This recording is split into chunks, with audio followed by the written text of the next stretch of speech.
Chapter 1. My name is Natalie Carter. I am 29 years old, and one day ago my world turned upside down.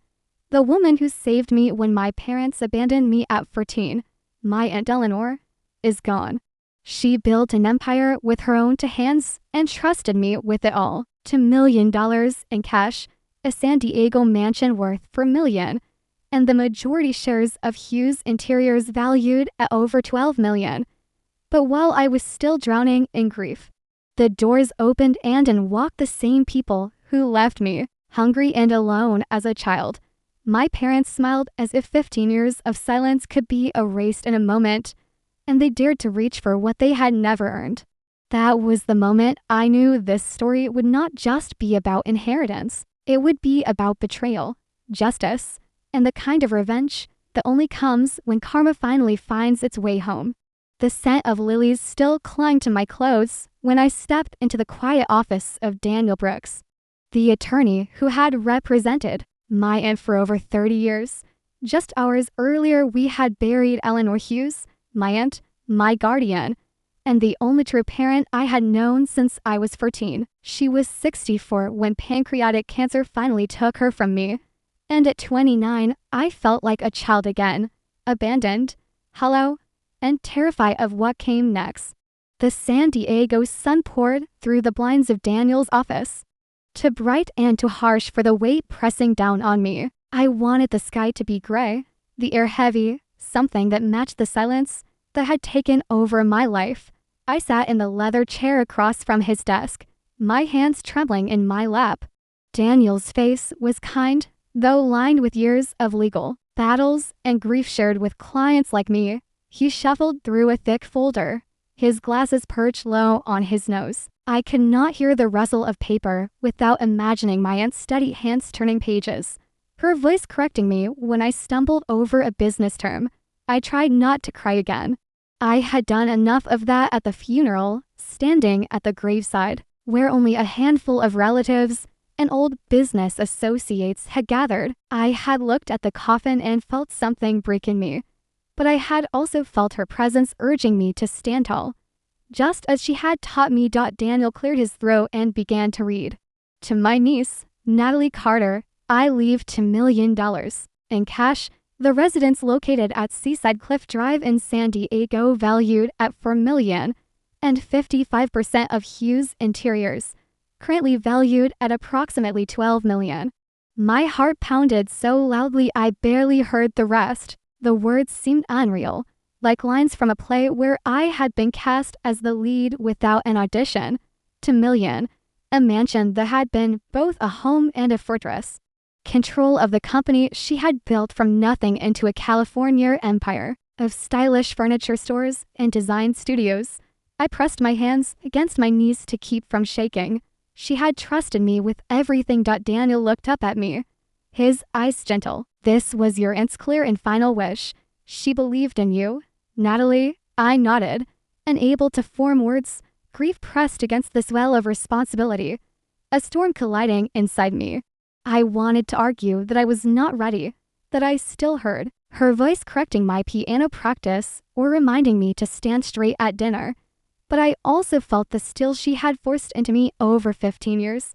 She had prepared me for this moment.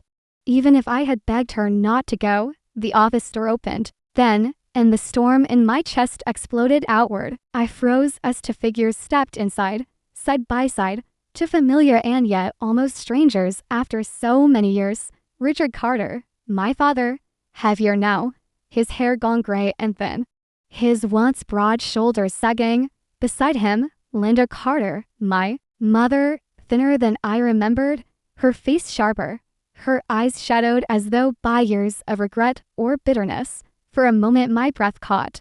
15 years of silence, and they were standing here if nothing had happened. Natalie. My mother's voice was soft, almost tender, but it scraped against old wounds that had never healed. My father added with a rough smile, "It's been too long." I stare at them, the words lodged in my throat.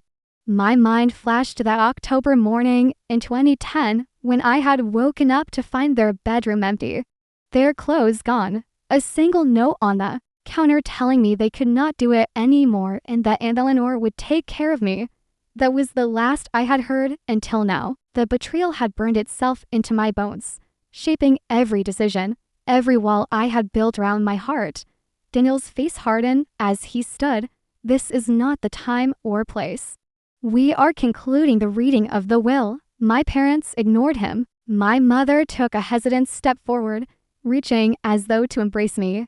You've grown into such a strong woman. You look just like Eleanor now. My stomach turned. Every muscle in me screamed to pull back. But I stayed rooted, meeting her gaze with the same coolness I had learned from my aunt. My father cleared his throat, his eyes flicking toward Daniel. We are still her parents. We should be here for this. The words made my chest tighten with anger. They had forfeited that claim when they had walked out the door 15 years ago. I wanted to shout, to demand why they had left me hungry and afraid.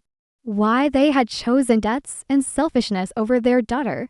Instead, I forced my voice steady. You shouldn't be here. This has nothing to do with you anymore. My father's mouth opened, as if ready to argue.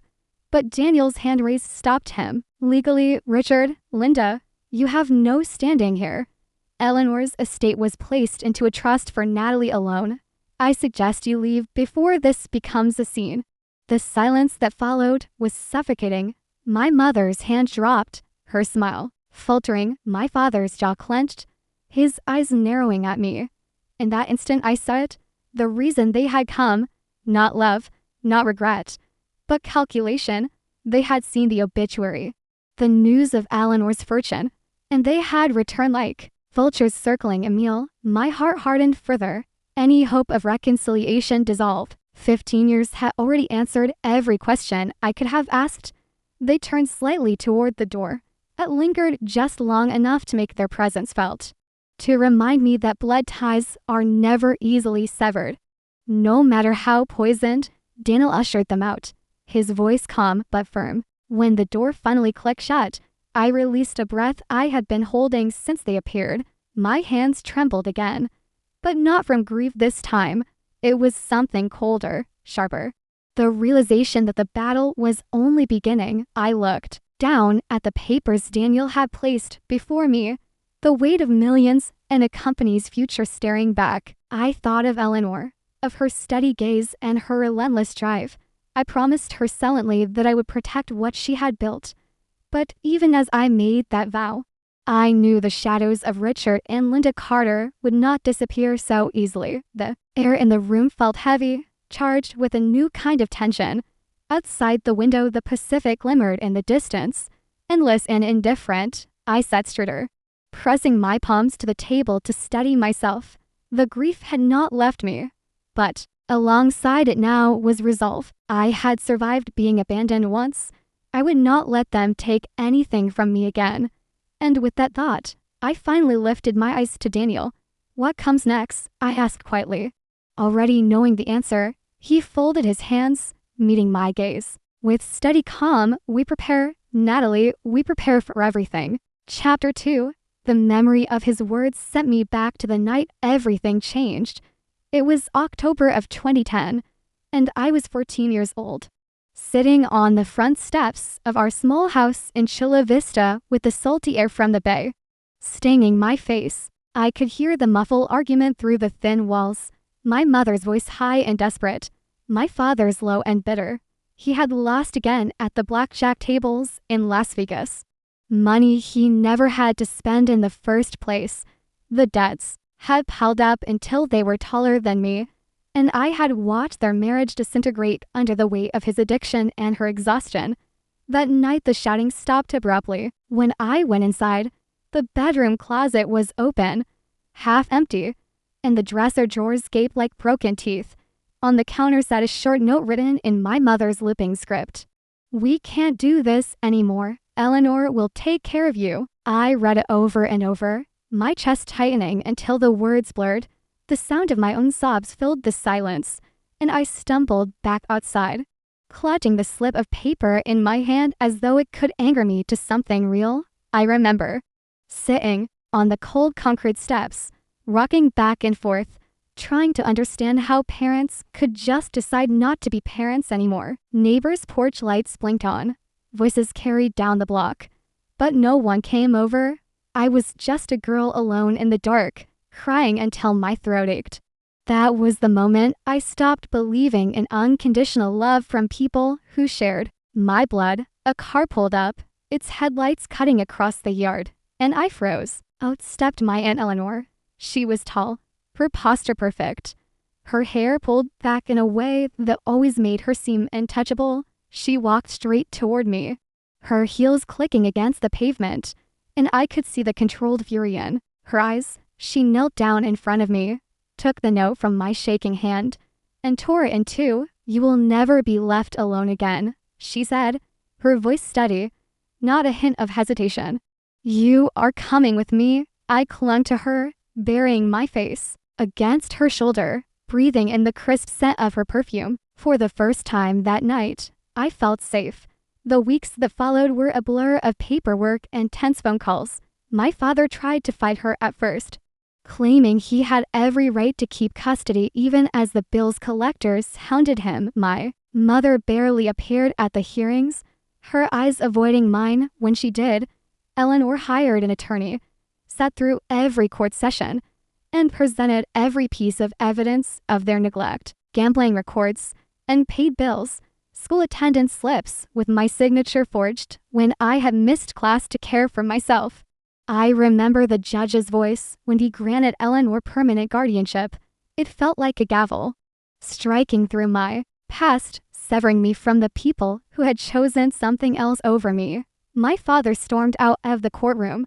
My mother followed without a word. I stayed behind, my hand wrapped tightly in Eleanor's, and for the first time I let myself believe that maybe family was not about who gave you life, but who fought to stay in it.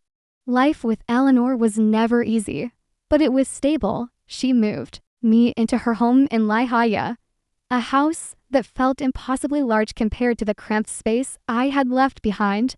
The first night she walked me through every room, explaining routines, responsibilities, and rules: curfew at 9 on school nights, dinner at the table, homework finished before television. She was strict, almost unyielding, but under the surface of her discipline was an unspoken promise that I would never be abandoned again. She enrolled me in a private high school, paid for tutors when I struggled, and pushed me to apply to UCLA. When the time came, I used to resent the long hours she demanded at the piano or the endless essays she made me rewrite until they were perfect. I would roll my eyes and slam my door, only to find a new textbook waiting on my desk the next morning. It took years for me to understand that her toughness was not cruelty but protection, a way of building steel into a girl who had been broken. There were nights when I would lie awake listening to the ocean through the open window, clutching the blanket she had left folded neatly at the foot of my bed, and feel the old ache of loss. I missed the idea of parents. Even if I did not miss the people themselves, I wondered where they were, what they were doing, if they ever thought of me. Eleanor never badmouthed them, never poisoned me with her bitterness, but she made one thing clear: actions speak louder than words. "Natalie, blood might connect you, but behavior defines family." Her words carried me through college. When I struggled through my first year at UCLA, overwhelmed by the distance and the workload, she reminded me that failure was only a lesson in disguise. When I doubted myself in business classes filled with students from families far wealthier than mine, she told me that hard work and discipline would always outlast privilege. She was right. By the time I graduated, I knew the foundation of Hughes Interiors as well as any employee. She had prepared me, though I had no idea then how soon I would need that preparation. Now, sitting in Daniel's office in 2023, the grief of losing her collided with the sudden reappearance of Richard and Linda. It was as if the two halves of my life had been forced into the same room. The half that abandoned me and the half that saved me. The contrast was so stark I could barely breathe. I thought again of that night in 2010. The cold steps under my legs, The shredded note in Eleanor's hand. I remembered her voice, calm and steady, promising that I would never be left alone again. 15 years later, she was gone. But her promise still lived in me. She was my mother in every way that mattered. And as the silence settled in Daniel's office, I knew with certainty that nothing Richard and Linder said could ever change that truth. Chapter 3. I left Daniel's office with a fresh stack of documents in my bag and a hollow ache in my chest that had nothing to do with paper. The late light hung over the water like a sheet of glass, and the drive along Seaside Cliff Drive felt longer than usual. At the gate, I sat for a moment with the engine ticking, then keyed in the code and watched the steel open like a slow breath inside. The house smelled faintly of lemon oil, and the lilies people had sent. I slid my keys into the ceramic bowl Eleanor had picked up at a flea market in Encinitas and stood there listening to the quiet. It was almost a presence. It was almost her. I filled a glass at the sink and stared through the window while the Pacific shifted from blue to pewter. I thought of the way Eleanor would place her palm on the counter to steady herself before saying something difficult. You lead with calm, she would say. Calm is not weakness. Calm is control. I repeated the words until my shoulders loosened. Then the doorbell chimed. I knew who it was before I checked the entry camera. Richard and Linder stood side by side on the front steps, hands folded like polite guests. For a second, I considered letting the bell fade. Mrs. Bentley appeared at the end of the hall, her brows lifting in a question. I told her I had it. She nodded once and vanished as smoothly as a curtain falling. I opened the door and stepped back. My mother said she hoped I was resting and that she was sorry for my loss. My father said the service had been beautiful and that Eleanor had been a remarkable woman. The words were shaped correctly and had no weight. I led them to the sitting room where the glass doors framed the long ribbon of water. The sunset was performing for us and none of us were watching. I asked if they wanted something to drink. My mother asked for tea. My father said no and kept glancing at the framed photo from my UCLA graduation. The one where Eleanor and I matched not by blood, but by posture. I brought a tray and set it down, then sat opposite them. For a moment no one spoke. The house hummed with the low sounds of the refrigerator, and the distant surf. My mother began carefully. She said the day had shaken her, and that she had been thinking about how wrong things had gone. Years ago, she said people make mistakes, and that families can repair what is broken if they try. My father took the thread and pulled. He said they were trying. He said they had had a run of bad luck that would shame anyone. He said there were debts, the kind that accumulate interest like barnacles on a hull. And there were medical bills, because a back problem had become a real situation. He said they did not expect a gift. He said they needed a bridge. Then he named a number, 100,000, 70 to make the worst of the debts stop calling, 30 for procedures the insurance would not fully cover. He said it quickly, like someone ripping off a bandage. He folded his hands and looked at me. The number sank into the room and sat there, cold and heavy. My mother added that it would not be forever. She said once they were steady again, they would begin to repay me. She said she did not want to burden me, only to ask for what families ask when they are in trouble. She said I had been blessed today, and that sharing a small part of that blessing would not harm me. She did not raise her voice. She did not cry. She spoke with the careful certainty of someone who had rehearsed every sentence in a motel bathroom mirror. I pressed my fingers into my knee under the table and felt the old anger stir. 15 years of silence had its own gravity. I took a breath and let it out slowly.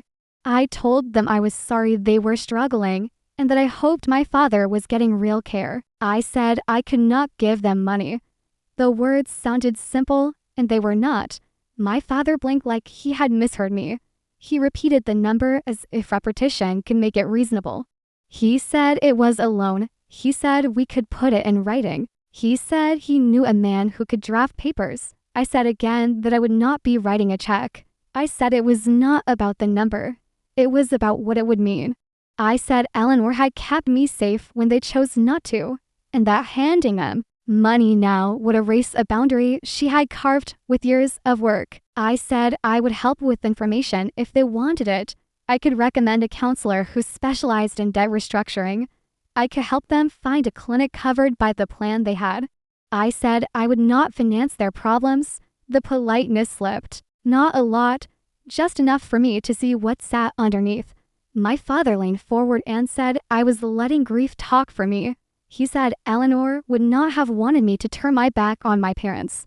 He said community starts at home, and that Eleanor had built a company on that belief. My mother looked at the floor. Then she lifted her chin and said softly that she was still my mother, that motherhood carries a claim time cannot cancel, and that daughters who have been blessed should remember where they came from. The line in my chest pulled tight. I set my glass down and folded my hands on the table exactly the way Eleanor used to do when she wanted a conversation to end without shouting. I said I did remember where I came from. I said I also remembered the October night in Chula Vista, when I found an empty closet and a note on the counter and sat on the front steps until Ellen arrived and took me home. I said I remembered the hearings where a judge signed an order because the people who brought me into the world had not brought me food or stability or safety. I said I remembered every parent-teacher night where the only adult at my side was the woman they now called remarkable. I said I would not pay to pretend those years did not happen. My mother made a small sound, almost a gasp. My father's face hardened by degrees. He said I was being cruel. He said people change. He said there were reasons I did not understand for what had happened. He said I would feel different when the reality of running a company landed on me. When I saw how expensive loyalty can be, he said that money ought to be used to keep family from drowning. He said that if I let them drown, I would regret it. I let the silence stretch until the words dried out. Then I said this was not a conversation about drowning. This was a conversation about choices. I said I was finished. My father stood suddenly, and the chair legs scraped loud against the floor. He called me ungrateful. He said I had let that woman turn me against my own blood. My mother rose slower, her eyes shining. She reached for my hand and I stepped back. She whispered that she prayed I would find room in my heart. The pity that tried to rise in me had nowhere to land. I walked them to the door. The hallway smelled like lemon again, and the sky had gone from pewter to deep violet. At the threshold, my father said they would be at the Pacific Harbor Motel for a few nights and that I could send a message when I came to my senses. I said I would not be sending a message. He stared at me as if memorizing an enemy, and then he turned. My mother gave me one more searching look and followed him into the cooling air. I closed the door and stood with my forehead against the wood until the tremor in my hand stilled. In the kitchen, I put water to boil because doing something ordinary felt like a rope to hold. I chopped a clove of garlic and a handful of parsley, listened to the knife click against the board, and let the rhythm smooth the edges inside me. Steam rose and fogged the window. From somewhere down the block, a dog barked twice and fell silent. When the pasta was done, I drained it, tossed it with olive oil, garlic, parsley, and a squeeze of lemon, and ate standing at the counter the way Eleanor hated. I could hear her telling me to sit like a person who respected herself. The thought made me smile for the first time all day. After I rinsed the bowl, I took my phone from the charger and opened a blank note. I typed the number my father had named and the words he had used to address it. I typed the motel name. I typed the exact sentences that had made the mask slip. I saved it and felt the smallest click inside me as if a lock had engaged. The house was quiet again. The ocean kept its steady breath. I turned off the lights and walked down the hall past the photos, past the piano bench where Eleanor had corrected my posture 1,000 times, and paused at the doorway of her study. The desk lamp cast a small pool of gold on the leather blotter. I stood there and let the calm settle back over me. Not weakness, only control. Then I closed the door gently and went upstairs to sleep. Chapter 4. Morning light pushed through the curtains before I was ready to face it. I woke with the taste of salt in the back of my throat and the kind of stillness that follows a long storm. Downstairs, the house held its breath. I brewed coffee and stood at the window that looked across the slope to the water, letting the warmth of the mug settle the ache behind my ribs. My phone buzzed on the counter. A message from an unfamiliar number offered condolences for Eleanor and said a relative was in town and wanted to pay respects. The name at the end made me blank. Sophia Carter. I searched my memory for the last time I had seen her. Childhood birthdays in a backyard crowded with folding chairs. A teenager with perfect eyeliner who disappeared before cake was served. Then years of nothing. I typed that she could come by late morning if she wished. I kept my words short and neutral and pressed send. Sophia arrived with a florist's arrangement so tall it hid half her face until she stepped aside. She looked precisely assembled. Hair smooth. Nails immaculate. A black sheath that did not show a single wrinkle. She walked through the foyer with the fast little steps of someone who was used to being watched.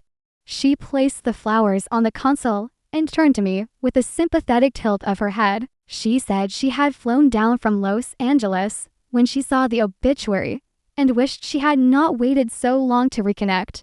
She said family mattered. I thanked her for coming and led her to the sitting room. The ocean was a pale blue sheet angles, dipped in quick arcs over the cliff. She glanced at the graduation photo and smiled at the resemblance between me and Eleanor.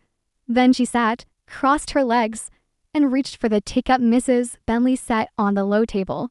Her compliments were precise and correct. The house was beautiful. The service had been dignified. The legal transition would be smooth because Eleanor had been meticulous. Only after the polite preface did she lean in. She said that change unsettles people and boards most of all. She said Hughes Interiors was admired but vulnerable during succession. She said brands stay strong when the family presents a united front. She allowed that she worked in public relations and corporate messaging in Los Angeles, and that she had guided more than one client through a rocky handoff. She said she had spoken with Richard and Linda, and that they regretted the years of silence. She said the wiser course now would be to gather the family so that the company saw stability and the community saw continuity. She used the phrase co-management as if it were a life raft we could all climb on. I listened and kept my hands still in my lap. I asked what co-management meant to her.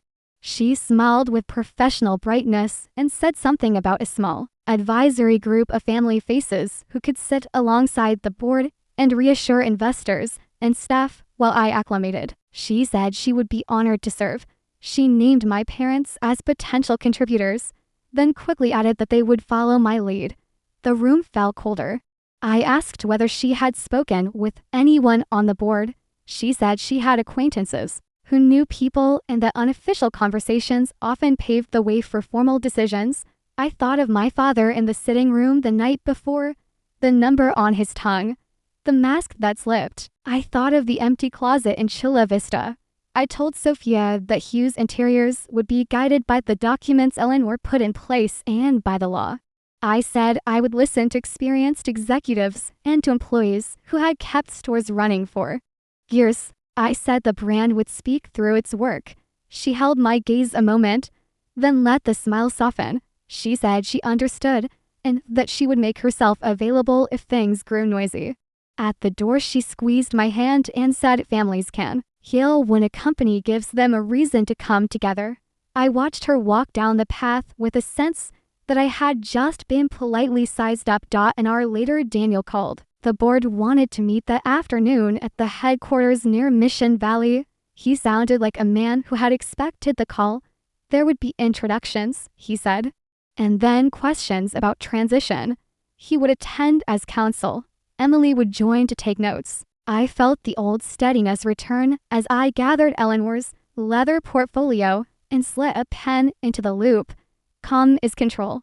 The conference room at headquarters smelled faintly of varnish and printer toner, framed photographs of flagship showrooms lined one wall. I recognized faces from holiday parties and grand openings. There was the chair of the board, a silver-haired former retail executive with soft hands and an efficient smile. The chief financial officer, compact and precise. A veteran of supply chain who looked like he had not slept much in a month. 2 outside directors who split their time between San Diego and San Francisco, they offered condolences. They admired Eleanor in measured phrases. Then they turned to business. The chair thanked me for coming and spoke of institutional responsibility. He said the company had weathered the pandemic through grit and careful planning, and that investors expected the same discipline now, he said. Transition always rattled markets and minds, and that his job was not to doubt me, but to safeguard continuity. He asked me to describe my immediate vision. I spoke of the plan Eleanor and I had discussed in bits and pieces. Online growth with better storytelling around design services. A refresh of the smaller stores with a tighter product mix. A pilot program with local artisans to keep the brand rooted in the coast while broadening margins. The supply chain director nodded when I mentioned vendor diversification. The CFO asked 3 hard questions and I answered them. Not fast, not slow. Then an outside director cleared her throat and said she had heard that certain extended family members were interested in supporting me publicly, she said, in her experience. Unity.com staff churn. I kept my expression as steady as my hands. I said the only support I wanted right now was from the people in the room and from employees who opened doors and turned the lights on every morning. I said the company would not become managed by relatives. Across the table, Daniel made a single note and did not look up. The chair listened and then glanced down at his papers. He said the board would like me to prepare a detailed plan, not a sketch, within 2 weeks. He said they wanted a 90-day roadmap with measurable targets for revenue, cost controls, and store-level retention. He said they would also hire an independent firm to review operations, and that during this period, I should refrain from making major executive changes. He said this was not a rebuke. It was governance. Emily's pen moved fast beside me. I felt the heat rise in my face, and then pass. I said I would deliver a plan in the time requested and that I welcomed an independent review. I said that clarity was better than whispers. The chair inclined his head. The CFO asked if I would consider consulting with a reputation specialist to manage external messaging during transition. He said he knew of a firm in Los Angeles with a strong portfolio. He named a company where Sophia had worked 2 years ago. The name hung in the air like a match waiting for a strike. I said we would evaluate options based on conflict policies and merit and that any recommendation should be sent to Daniel for review. The meeting wrapped with a polite choreography of professionals who did not wish to make enemies. As I gathered my portfolio, I felt a pulse of isolation under the calm. In the lobby, Sophia stood by the glass door speaking to a man I recognized from the outside firm the board sometimes used for her ISIS work. She smiled when she saw me, as if we had planned to meet. She said she had stopped by to drop off a card for the chair and to offer sympathy. She said the industry was small and that Potts Cross. I told her I had a plan to write.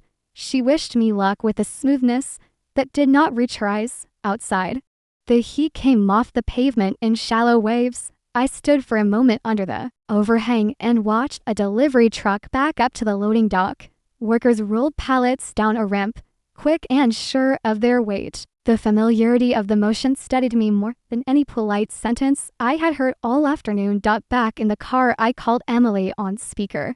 She had already emailed me a template for the plan and a list of data pulls we would need from finance and operations. Her voice was bright, but grounded. She said 2 weeks was tight, but workable if we divided tasks. I thanked her and felt the knot in my shoulders loosen a fraction. Daniel texted a reminder about the independent review and added that the request was within normal bounds. I read the message twice and let it cool something that had been burning. By the time I reached Seaside Cliff Drive, the sun was dropping toward the water. The house looked less like a fortress and more like a place that asked to be guarded. Inside, the lilies had opened wider, their scent stronger. I set the portfolio on the dining table and spread out a yellow pad. The first line I wrote was short, 90 days. The second line was a sentence Eleanor had taught me. Build what lasts and strip away what does not. I underlined it once, then again. When the light faded to blue, I rose to close the glass doors. Far below, waves collapsed and drew back, collapsed and drew back, a rhythm older than any family name or board vote. I let the sound fill the room, and then I sat again, pen in hand, ready to begin. Chapter 5. Morning brought a thin marine layer, and the smell of coffee from the kitchen. I reviewed the list I had written the night before and called Daniel as the kettle hissed.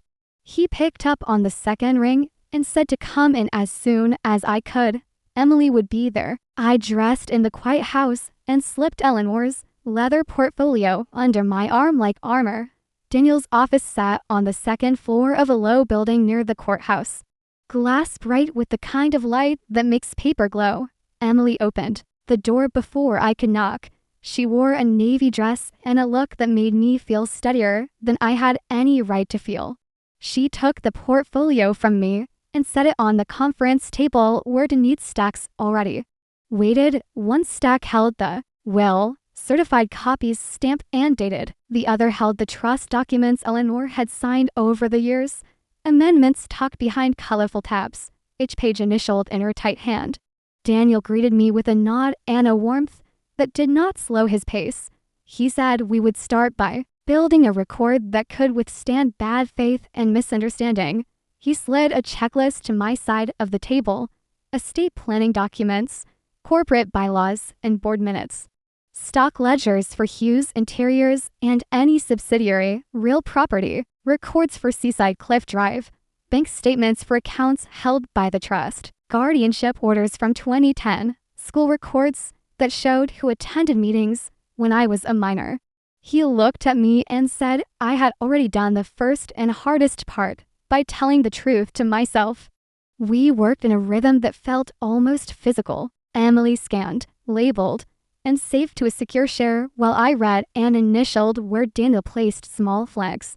He explained without drama that my parents had no guardianship now and had not had it since the court granted Eleanor permanent custody. He said they had no automatic claim to inheritance because the will and trust were unambiguous.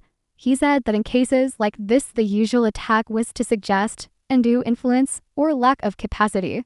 He said capacity would be difficult to challenge because Eleanor had been seen by physicians and had spoken with counsel many times over many years. As for undue influence, he said action speaks louder than suspicion, and that 15 years of steady behavior in my favor would be hard to rewrite.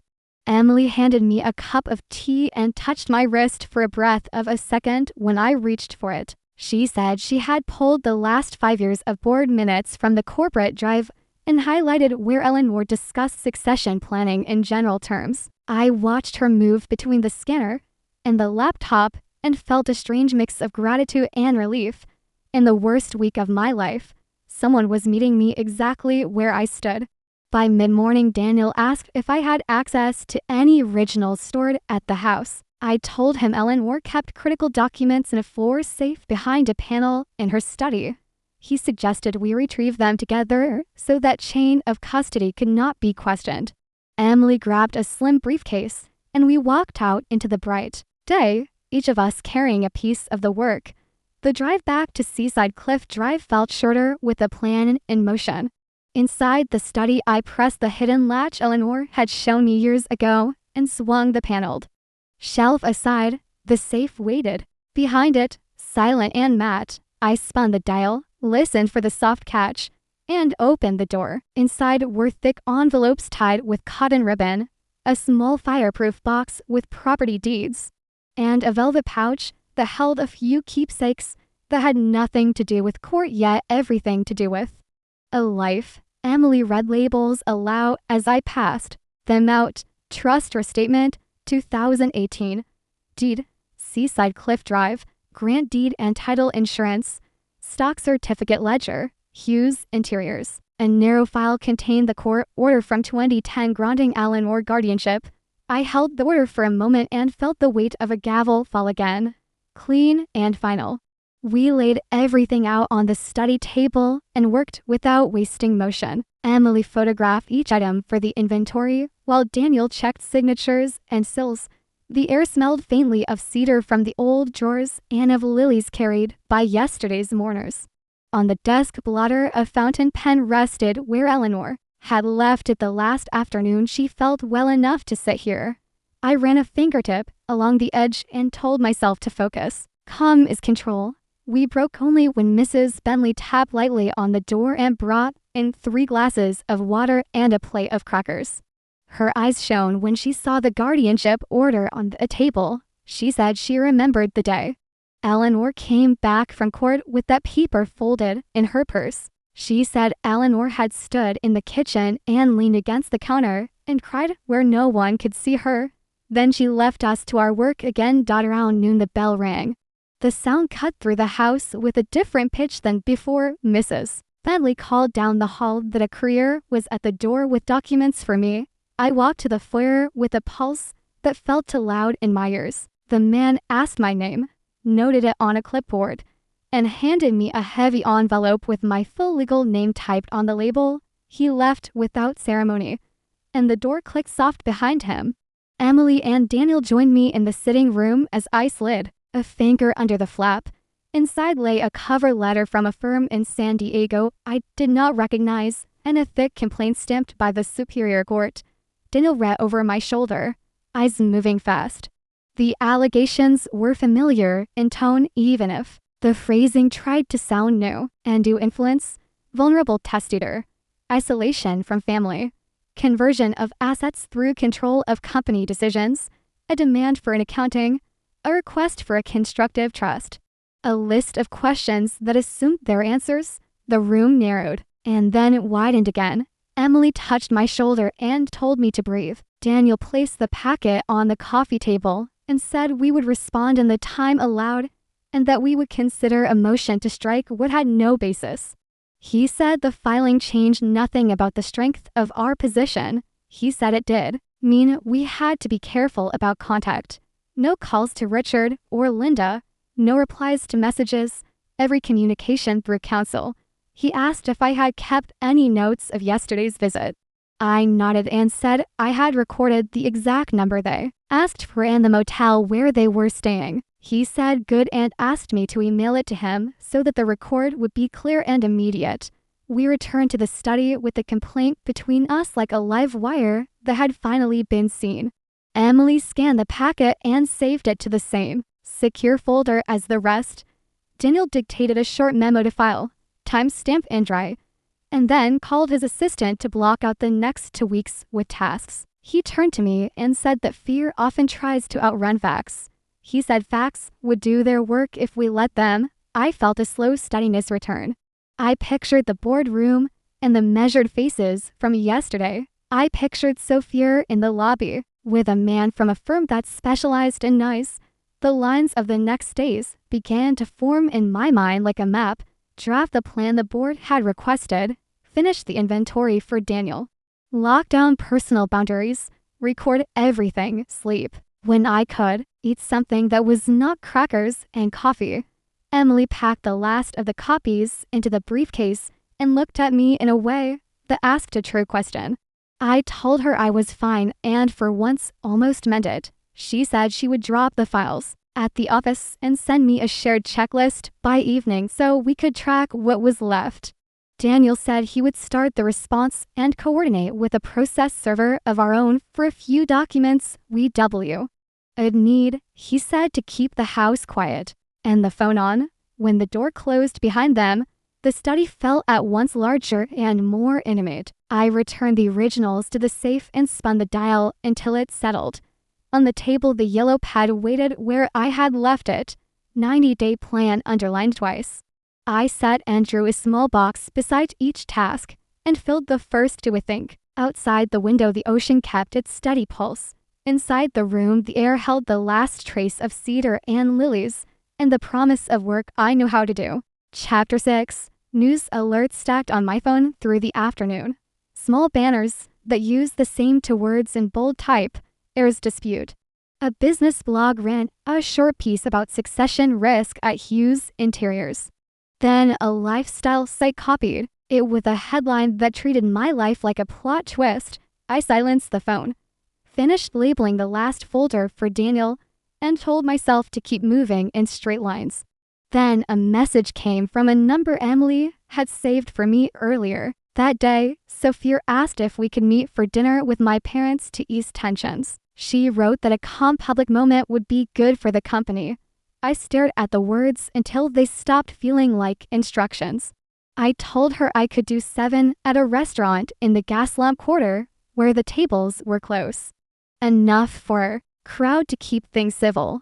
Before I left, I called Daniel from the driveway and told him the plan. He listened and reminded me not to discuss legal strategy. He said to choose a seat with my back to a wall and to keep the meeting short. He said that in California it was legal to record as long as every party consented and that consent needed. To be clear, I told him I would ask up front. He told me to send him a message when it ended and not to drive if I felt shaken.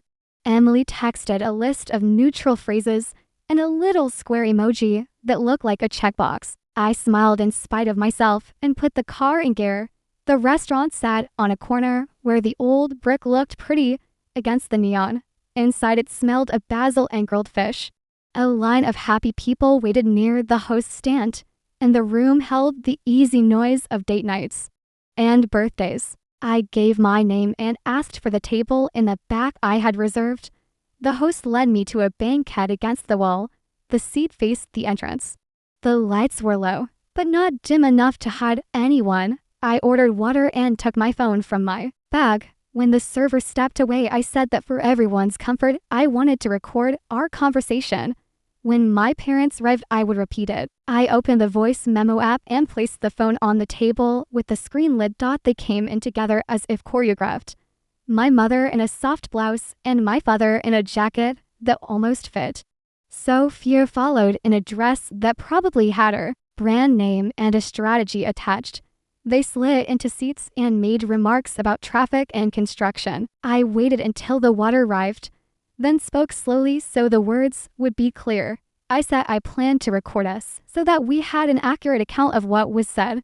I said if anyone objected, we would reschedule with counsel present. My father looked at Sophia. She gave a small professional nod. My mother said it was fine. It helped avoid misunderstandings. I tapped record and set the phone in the center of the table. Menus became an intermission. We ordered. Bread arrived. My mother started with careful sentences about grief and about how she had been thinking a lot. She said she did not want to talk about money. She said she wanted to talk about family.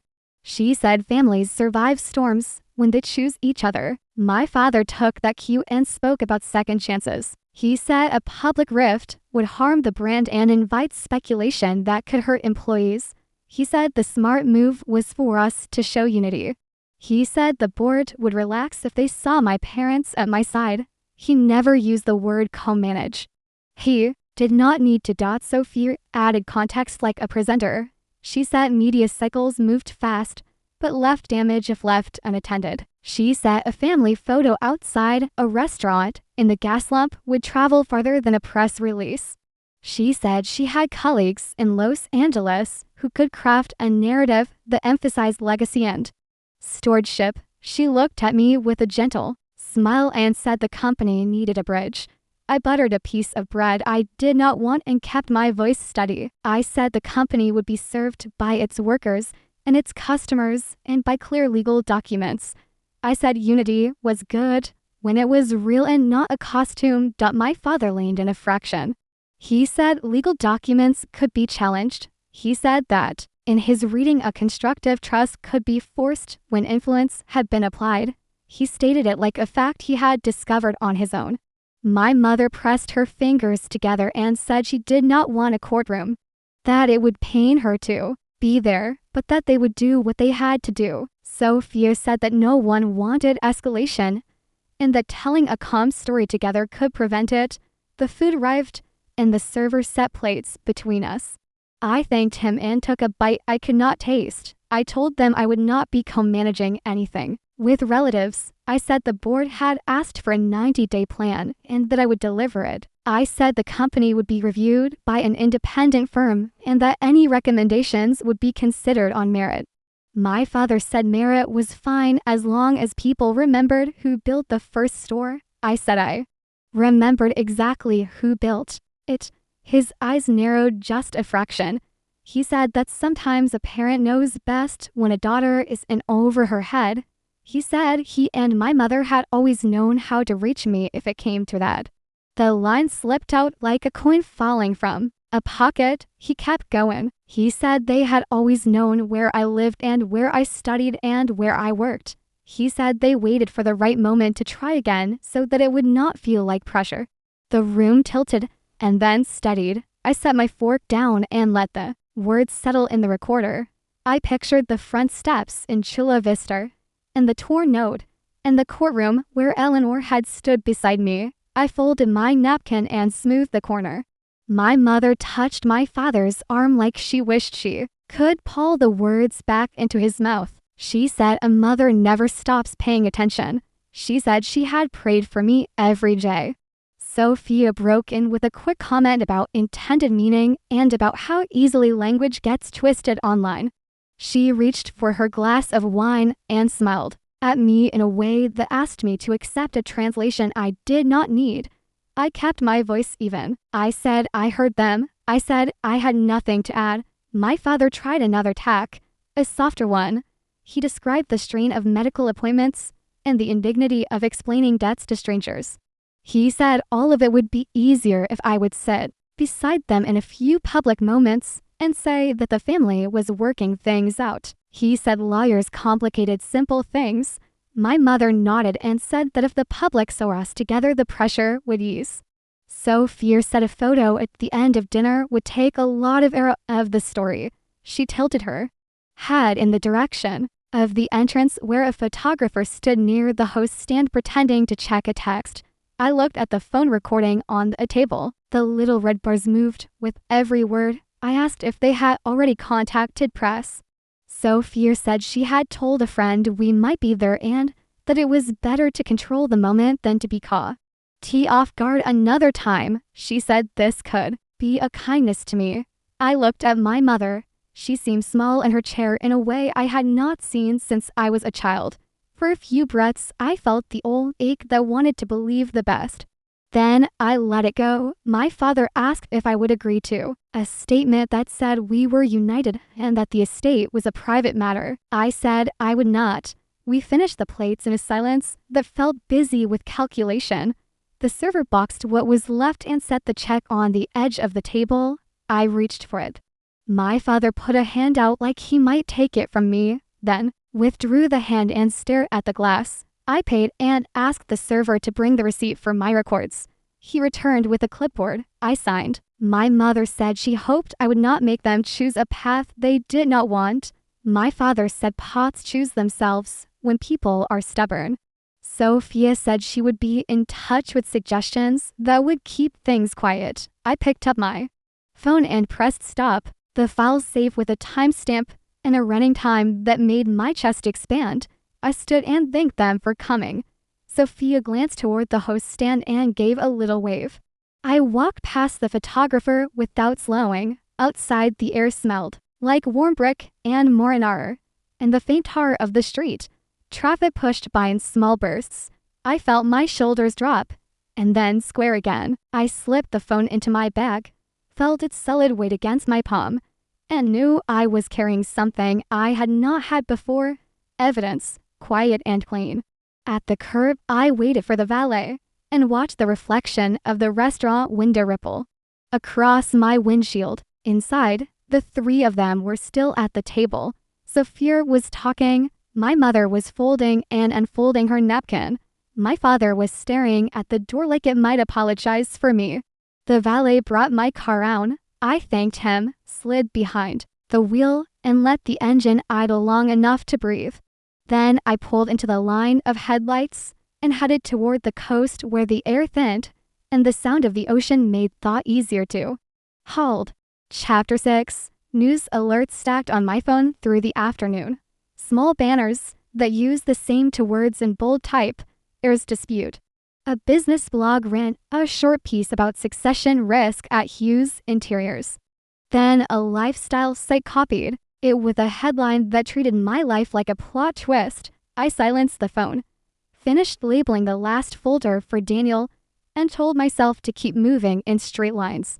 Then a message came from a number Emily had saved for me earlier. That day, Sophia asked if we could meet for dinner with my parents to ease tensions. She wrote that a calm public moment would be good for the company. I stared at the words until they stopped feeling like instructions. I told her I could do 7 at a restaurant in the Gaslamp Quarter where the tables were close. Enough for a crowd to keep things civil. Before I left, I called Daniel from the driveway and told him the plan. He listened and reminded me not to discuss legal strategy. He said to choose a seat with my back to a wall and to keep the meeting short.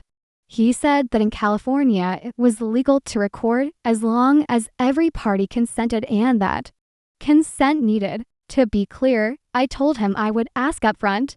He told me to send him a message when it ended and not to drive if I felt shaken. Emily texted a list of neutral phrases and a little square emoji that looked like a checkbox. I smiled in spite of myself and put the car in gear. The restaurant sat on a corner where the old brick looked pretty against the neon. Inside it smelled of basil and grilled fish. A line of happy people waited near the host's stand, and the room held the easy noise of date nights and birthdays. I gave my name and asked for the table in the back I had reserved. The host led me to a banquette against the wall. The seat faced the entrance. The lights were low, but not dim enough to hide anyone. I ordered water and took my phone from my bag. When the server stepped away, I said that for everyone's comfort, I wanted to record our conversation. When my parents arrived, I would repeat it. I opened the voice memo app and placed the phone on the table with the screen lid. They came in together as if choreographed.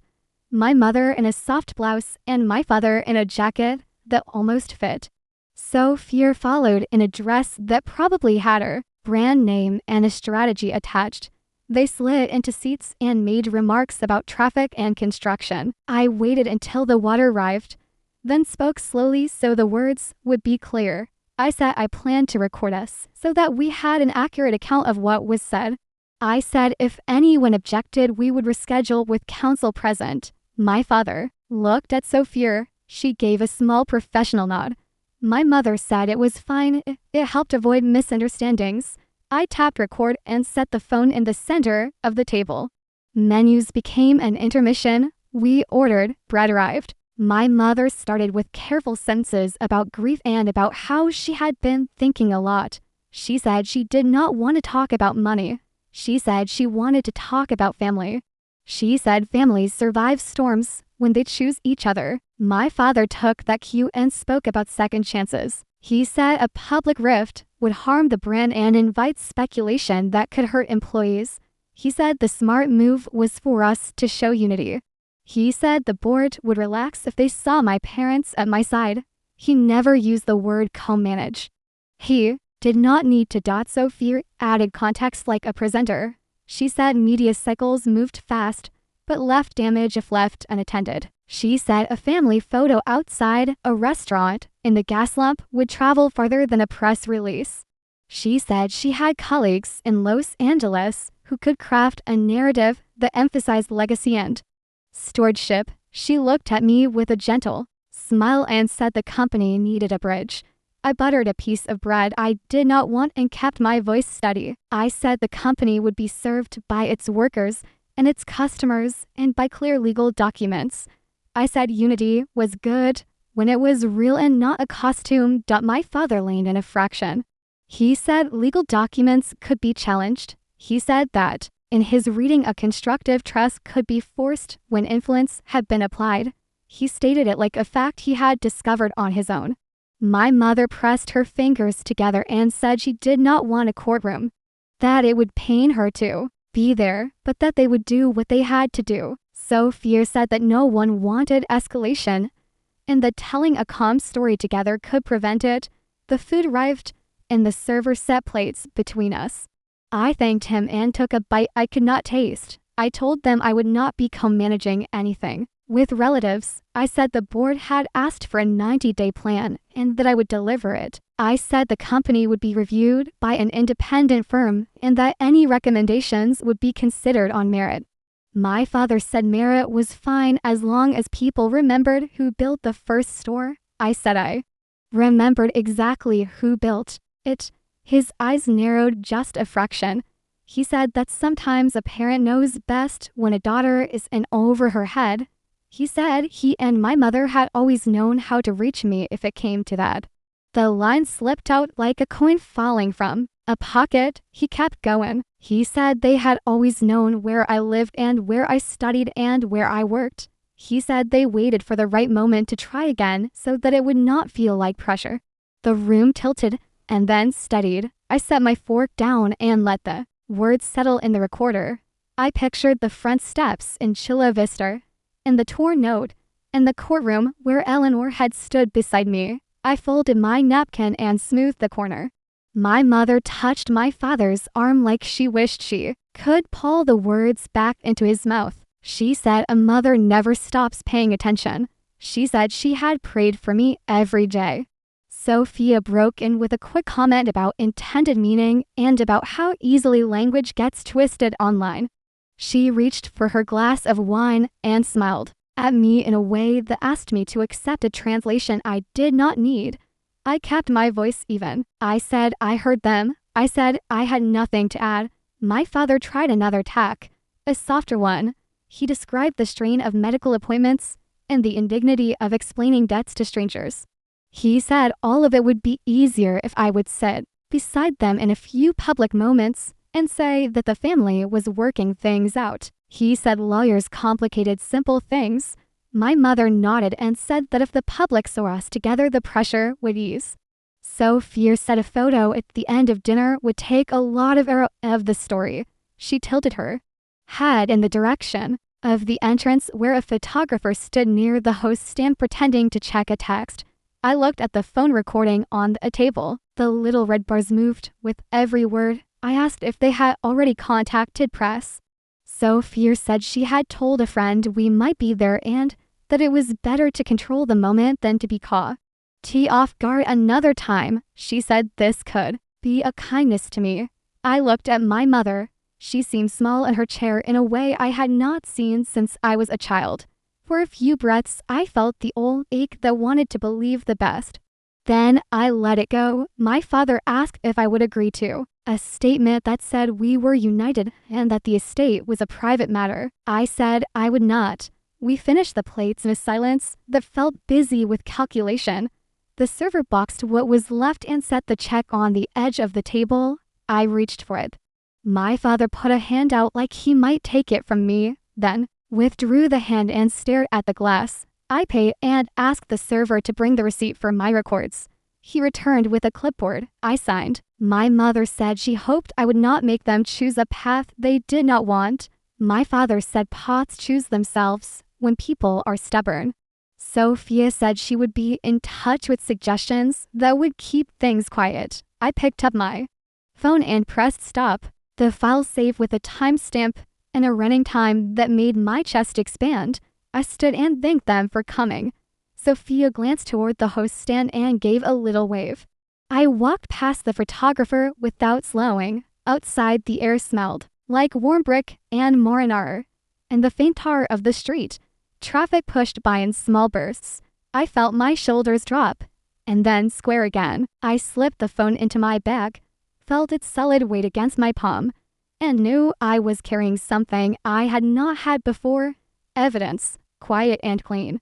At the curb, I waited for the valet and watched the reflection of the restaurant window ripple across my windshield. Inside, the three of them were still at the table. Sophia was talking. My mother was folding and unfolding her napkin. My father was staring at the door like it might apologize for me.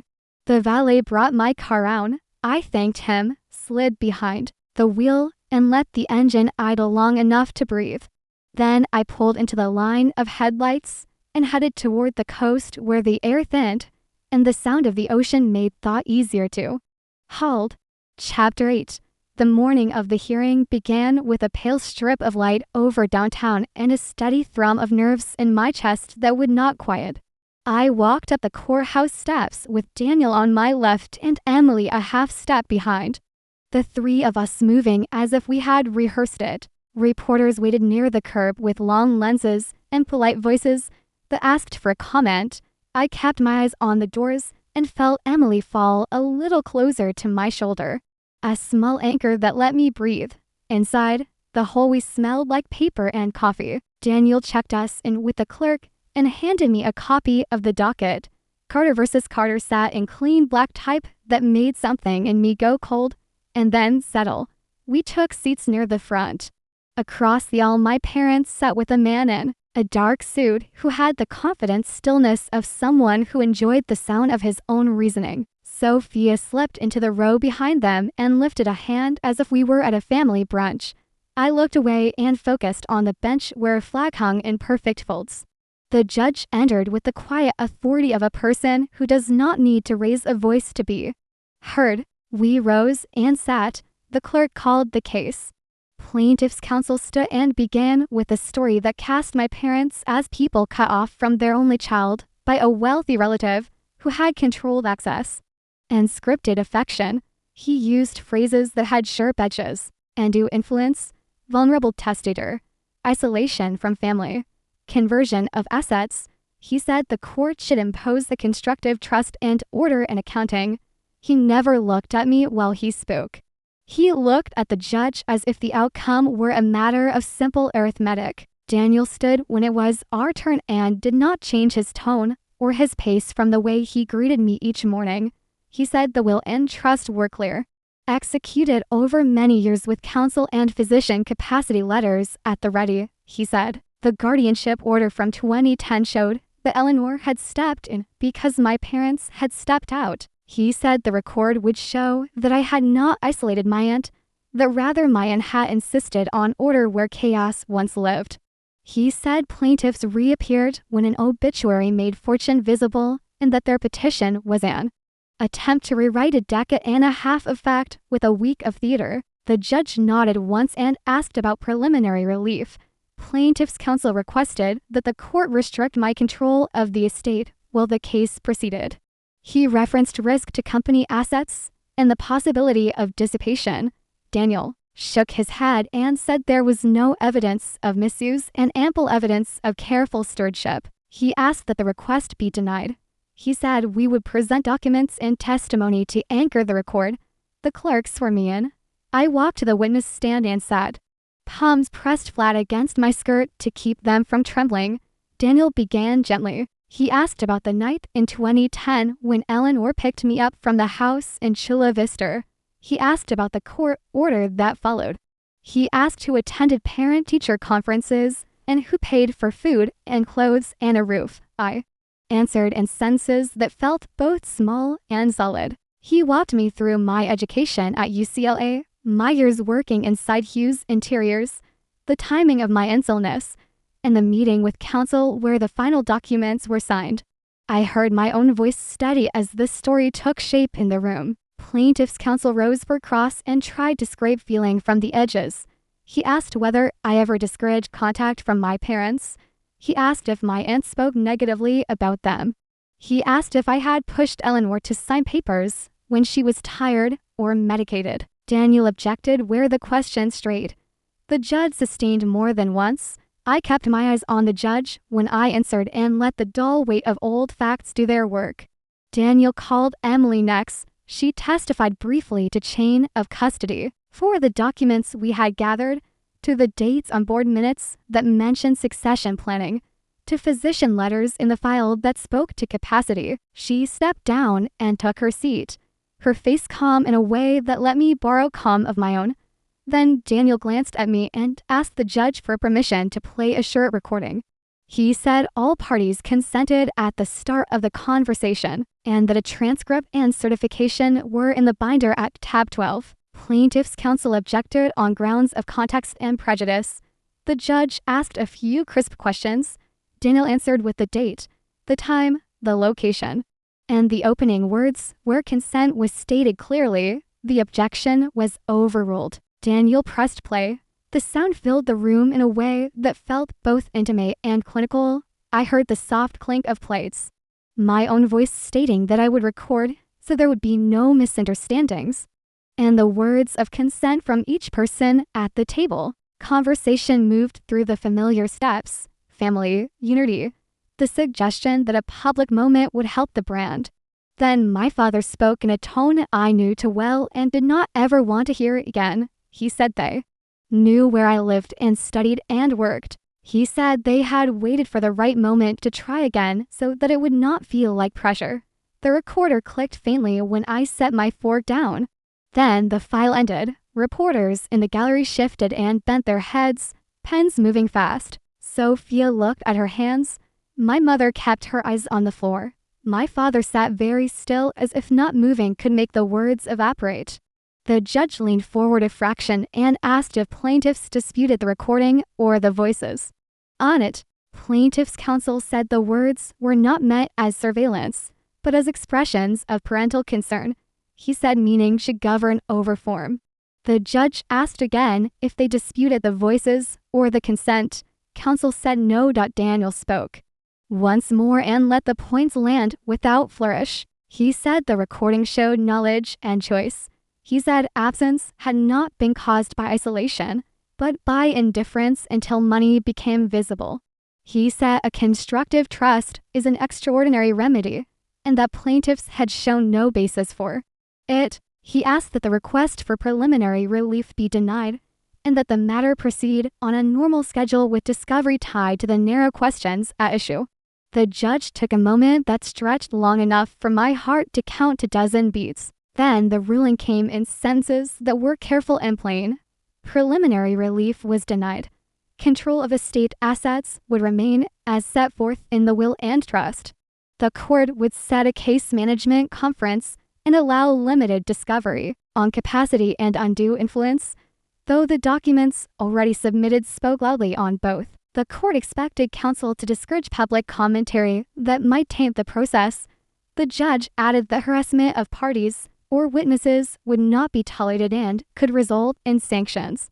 The gavel struck once, and the sound was softer than I expected and somehow larger. A rustle moved through the room like wind through paper. Plaintiff's counsel leaned toward my parents and spoke with his jaw tight. My father's face flushed high on the cheekbones.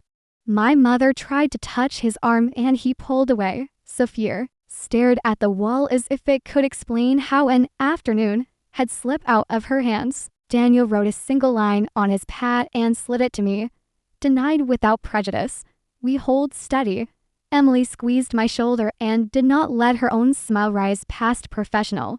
In the hallway, reporters clustered again. Microphones waited. Someone asked my father if he had known where I lived all those years and whether he had tried to call. Someone asked my mother if she had consented to a recording. Their lawyer tried to usher them toward the elevators, but the questions followed, and a camera light caught the sheen on my father's forehead. He said words about love and misunderstanding, but the sentence stumbled under the weight of the audio that had just played in open court. Daniel guided me to the other side of the hall. He spoke softly, saying we would file a short statement that simply acknowledged the ruling and thanked the court for its time. He said we would not talk about the recording outside of filings. Emily handed me a small bottle of water and told me to drink.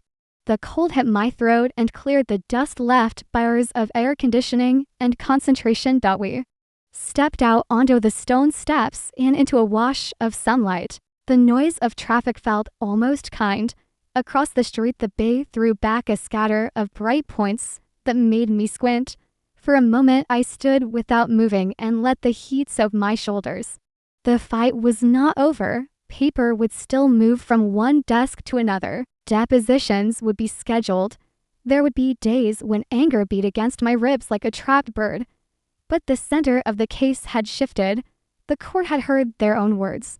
And those words had done what I could not have done alone. Daniel checked his watch and said he would meet us at the office after a call. Emily said she would get the transcript ordered and follow up on the next dates. I nodded and said I would meet them there. Then I took the steps one at a time and walked toward the corner where the light changed from red to green and a breeze moved off the water that smelled like salt and metal and the beginning of something steady. Chapter 9. The headlines spread faster than I imagined. By noon, the words Chayam Yu Bierki Khan, the Kian Tringtoa had been translated into English and blasted across national outlets. Every article carried my name, my parents' names, and the judgment that had already shifted the tide. Photos from the courthouse steps appeared beside commentary about parental neglect and greed. The comments sections were brutal. Richard was called a con man. Linda's social climber who never climbed anywhere. Sophia's name appeared too, linked to failed PR contracts and whisper campaigns. I sat in my office at Hughes Interiors watching the media feed refresh. The board had already issued a short statement. Stability restored, succession plan intact, and an extraordinary session to confirm my appointment as Chief Executive Officer. Daniel called to say the timing was perfect. Public opinion had turned, and the board valued the calm I had shown in front of the judge. Emily forwarded an email from a journalist asking for an exclusive. I declined. Silence had served me better than speeches. The karma unfolded in small, sharp pieces. Richard's creditors filed suit the same week, in bold and by headlines. The same gambling debts that once drove him to abandon me now dragged him toward bankruptcy court. Linda faced a different fire. Once known in certain circles for charity galas and curated friendships, she found invitations rescinded. Mothers at her old garden club posted comments online about abandonment. She stopped answering her phone. Sophia fared no better. The PR firm she worked for terminated her after a major client pulled out. Citing reputational risk, the contract loss alone was enough to stain her resume for years. She left their offices carrying a single box, a photo of her and my father wedged between files. Inside Hughes Interiors, the mood shifted almost overnight. Where there had been whispers, now there was respect. Board members who once questioned my readiness now cited the clarity of my 90-day plan. They said the brand needed vision steadier than slogans. The chair called me into a special session. The room was full but quiet, anticipation heavy in the air. He stood, cleared his throat, and said that by unanimous vote, the board confirmed me as Chief Executive Officer of Hughes Interiors. For a moment, the words hung between us. Larger than the walls, applause broke out. Some polite, some genuine. I felt Emily's eyes from the back row and Daniel's faint smile. I signed the acceptance document with a pen that shook only slightly in my hand. They handed me a leather folder with embossed lettering, CEO, the weight of it pressed into my palm, not as a burden, but as a seal. My first act was already waiting, a contract to finalize a digital partnership that would accelerate our online expansion. I signed it on the spot. Cameras clicked. The board secretary announced the moment recorded. After the meeting, I walked alone through the showroom. The displays gleamed under soft light, chairs, tables, fabrics, all the textures Eleanor had loved. I remembered her saying once that furniture mattered because it carried people through their lives, held their weight in joy and grief. Now it was mine to protect, to grow. My parents had tried to twist it into currency for their failures. Instead, it became proof of resilience. The press release hit within the hour. Natalie Carter appointed CEO of Hughes Interiors. Articles shifted. Tone. From scandal to redemption. From doubt to leadership. The comments online followed. Customers praised continuity. Former employees posted about Eleanor's legacy and my years of quiet work. Reporters asked for statements from Richard and Linda. None came. A photo surfaced. Instead, Richard outside a courthouse flanked by creditors, his face drawn, Linda, in a grocery store parking lot, sunglasses on, shoulders hunched, Sophia carrying her box to a car with a dented fender. That evening, I sat at Eleanor's old desk in the study on Seaside Cliff Drive. The safe behind the panel was closed, documents secure. The house smelled faintly of cedar and ocean salt. On the desk blotter rested the official seal of Hughes Interiors beside my first signed contract as CEO. I touched both lightly and let the silence hold. Outside, waves broke steady against the rocks. Inside, I felt the shift settle into place. Revenge had not required raised voices or sharp words. It had required patience, documentation, and trust in what was real. The karma had arrived on its own schedule, swift and undeniable. I leaned back in the chair, the one Eleanor once occupied, and whispered into the quiet room that the work had only begun. Chapter 10. A year passed with the rhythm of steady growth. Hughes Interiors opened to new flagship stores, one in Los Angeles and another in Seattle. Each designed with the balance of tradition and innovation Eleanor had always spoken of. Online sales doubled after the digital partnership I had signed on my first day as CEO.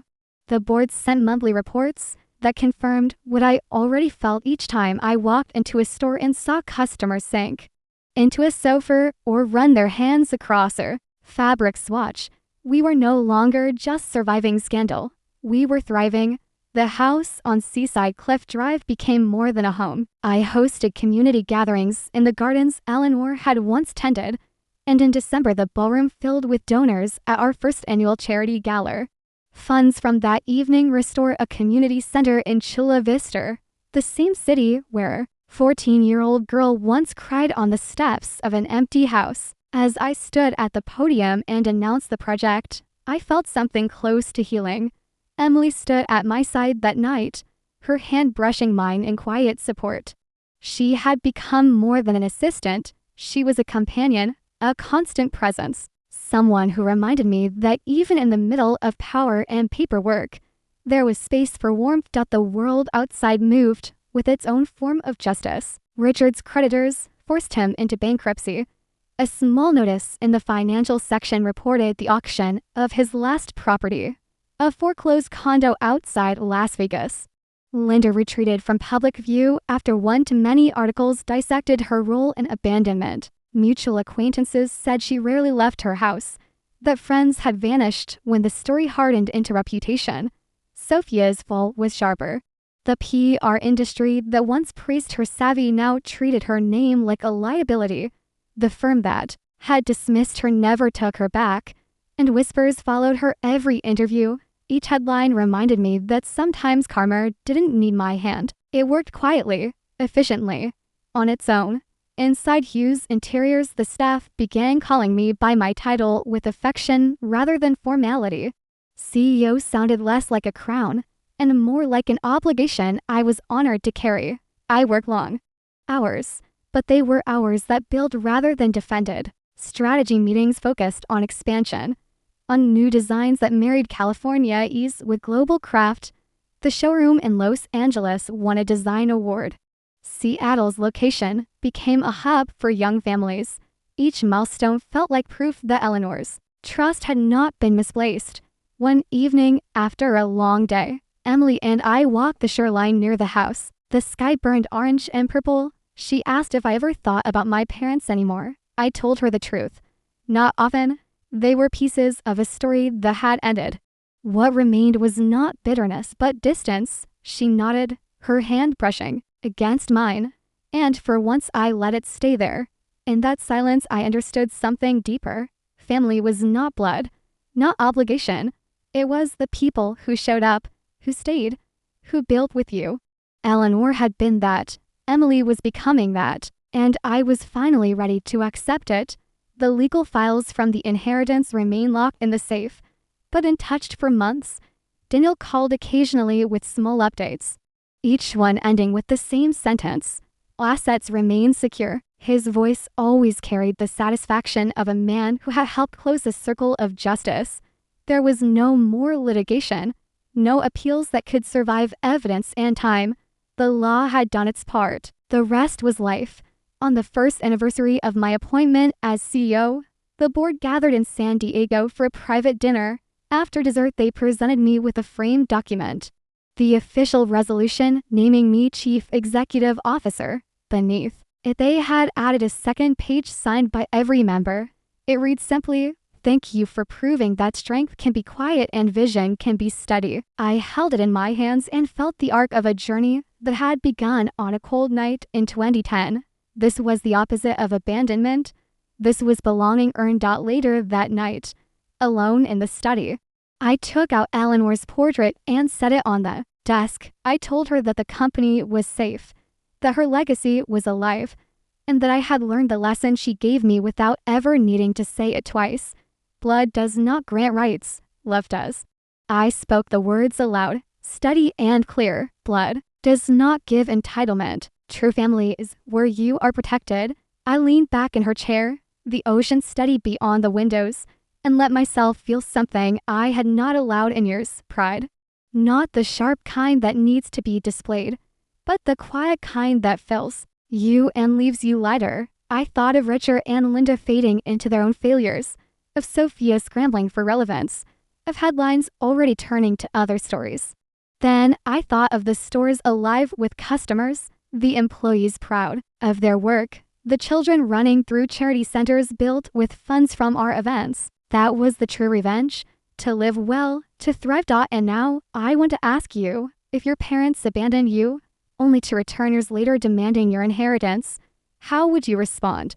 Would you forgive? Would you fight? Or would you build a life so strong that their demands no longer mattered? Share your thoughts, because sometimes the sweetest justice is not in the battle, but in the life you create after.